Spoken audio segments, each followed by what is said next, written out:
Hey, this is Marilyn Gigliotti. Hey, this is Brian O'Halloran. Hey, everybody. My name is Scott Schiaffo, actor best known as the Chulies Gum Guy from the film Clerks. And welcome to Clerks Minute. You're listening to Clerks Minute. And I'm not even supposed to be here today.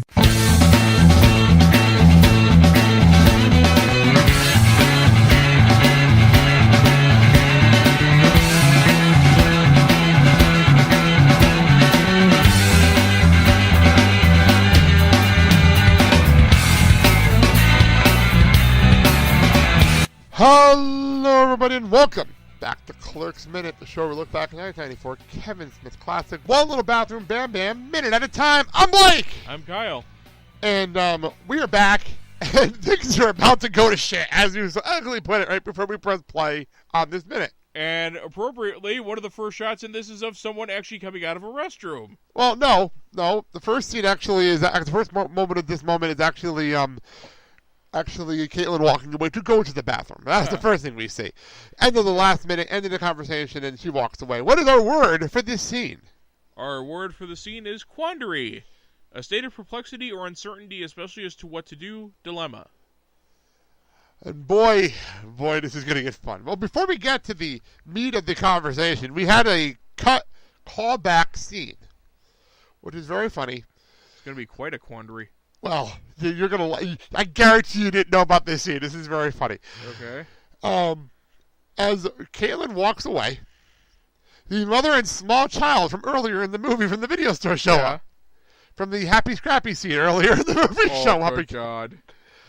And I'm just gonna read exactly what's in the script, and you can react exactly how I read it. God. Mother, oblivious of the TV, pack of cigarettes. Small child points at the TV screen.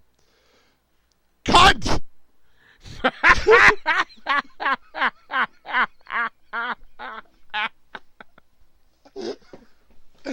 End scene.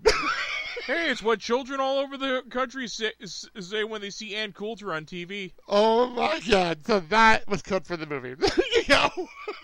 So, yeah, that was too much for this movie. That was totally worth not telling you about before we went on the air. That was worth it.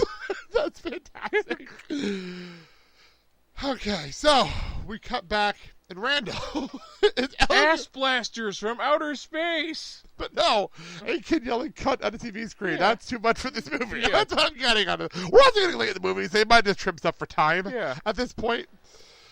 And, well, let's be honest. Do you really want to get a kid to say that? No. I guarantee that was in the script and then Kevin might even realize that's a little too much. A little much at this point. Not to mention the fact that we really don't want to be teaching a 5-year-old that word.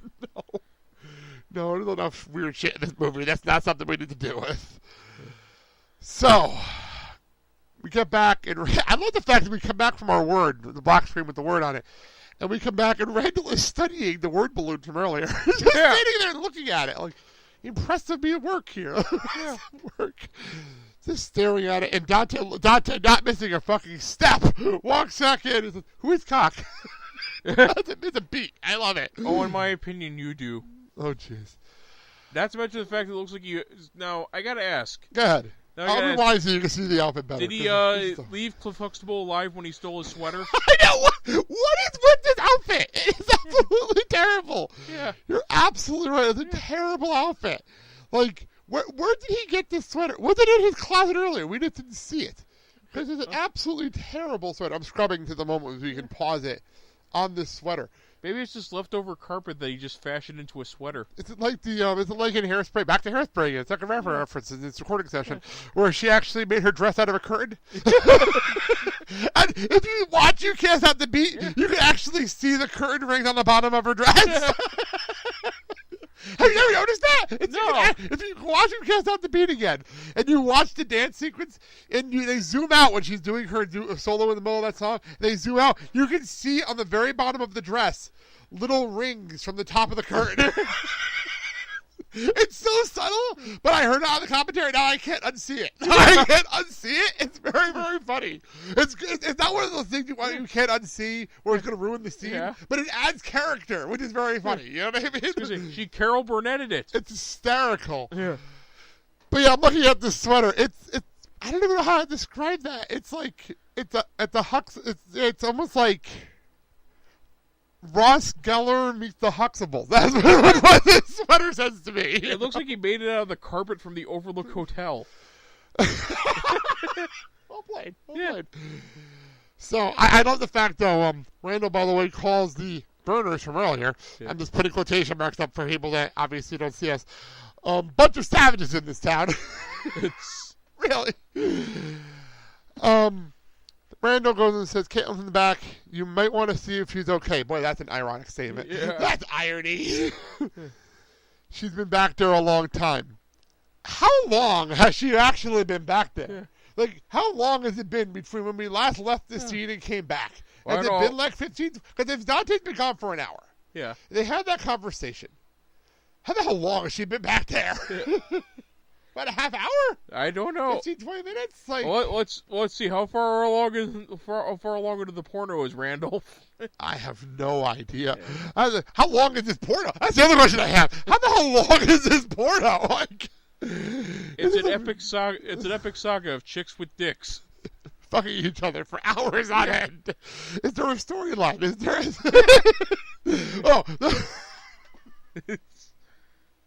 Is there a story involved? Okay. For those wondering why I always make Friends references, for about 3 months before we were recording of this show, I was doing a Friends rewatch on Netflix.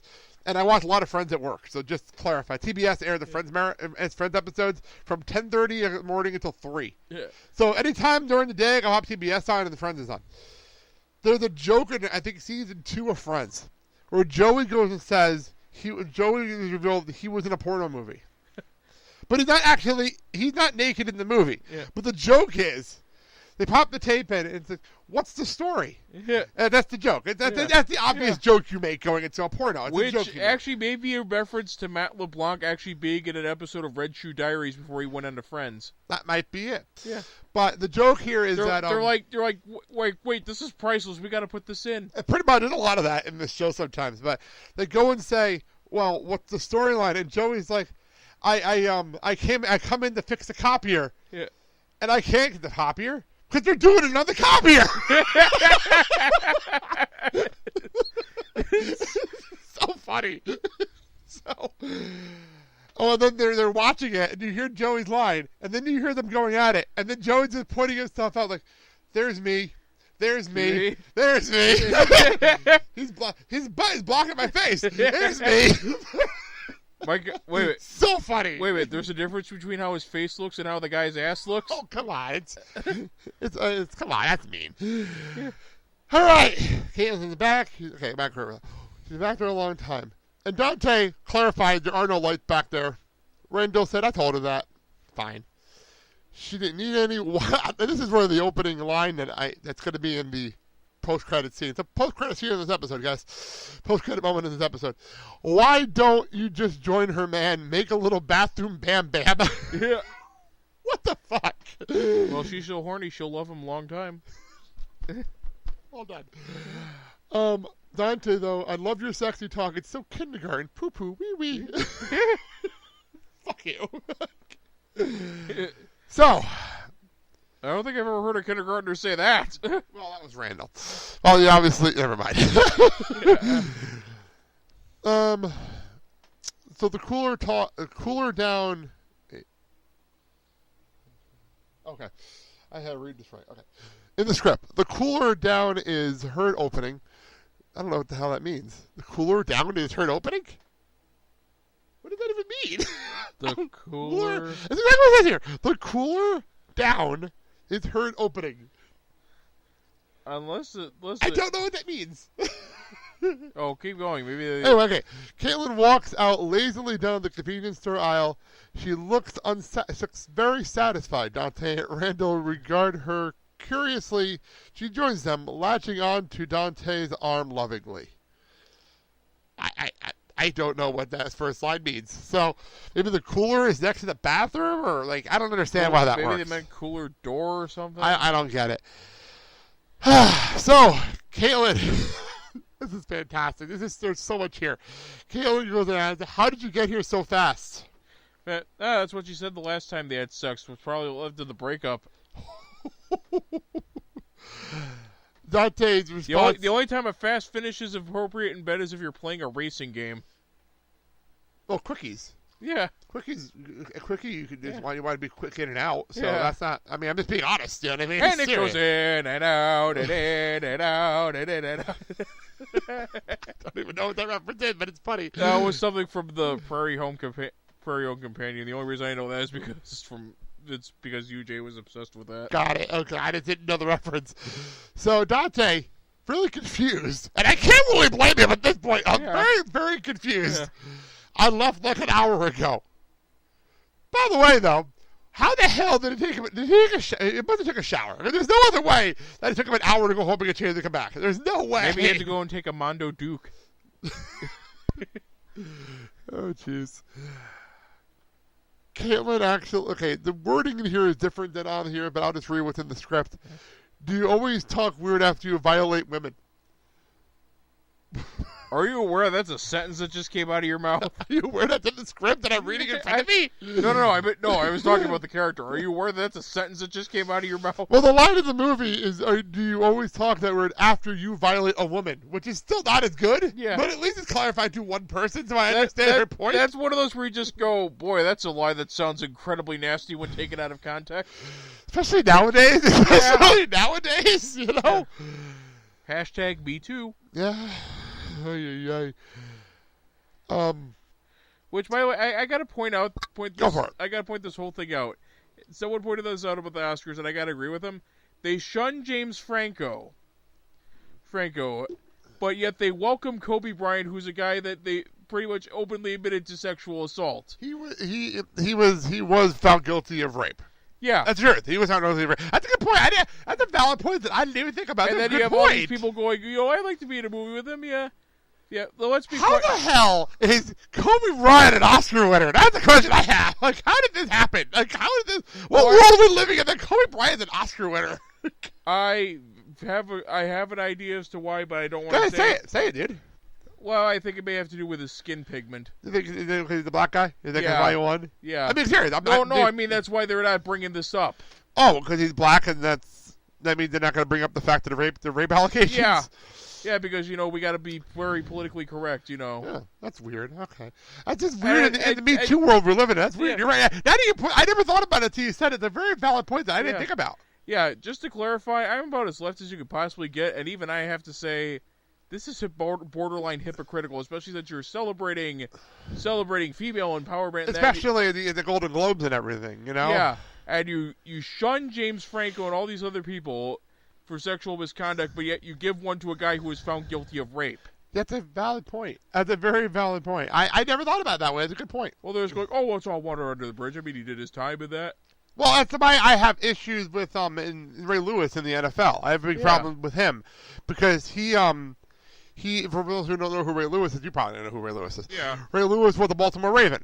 And he was the Baltimore Raven. The Giants played Baltimore in the Super Bowl back in 2001. And for things like, why do you remember that? I worked at Giant Stadium that year when they went to the Super Bowl. So, football fans out there, yes, I worked the NFC Championship game and the Giants beat the Vikings 41-0. I'm just putting that out there. But anyway, there are a bunch of Giants fans out there like, holy shit, you worked that game? That's awesome. But anyway, Ray Lewis, right before the Super Bowl, like I think it was either the week of during the playoffs, he was accused of rape. Right before the Super Bowl. And this is in the era, this is the early 2000s. This is pre-Janet Jackson. This is post-cowboy controversies and all this kind of stuff. And nothing came of it. Nothing came of it. He won the fucking MVP of the Super Bowl. Nothing came of this. So then we move on with life. About 10 so years later, he retires. And they praise him like this great guy. Yeah. Like, does nobody remember, what happened in the early 2000s? Does nobody remember? Don't you know you can get away with bloody murder if you can throw a ball around? I'm just saying, did no one remember what happened in the early 2000s? Is everyone just forgetting what happened? I don't respect them NFL people for that. It's like, what the fuck, guys? It's like right now in WWE, there's a lot of controversy over the fact that the WWE are doing a Warrior Award. Yeah. And you know about the Warrior Award, right? In WWE. No. The Warrior Award is given to people, like right now they're giving it this year. It started with Connor from Connor's Cure. who was a WWE fan, and it made sense in the moment. They're giving it to people who are surviving massive illness, giving awareness to illness and fighting cancer. And all that. It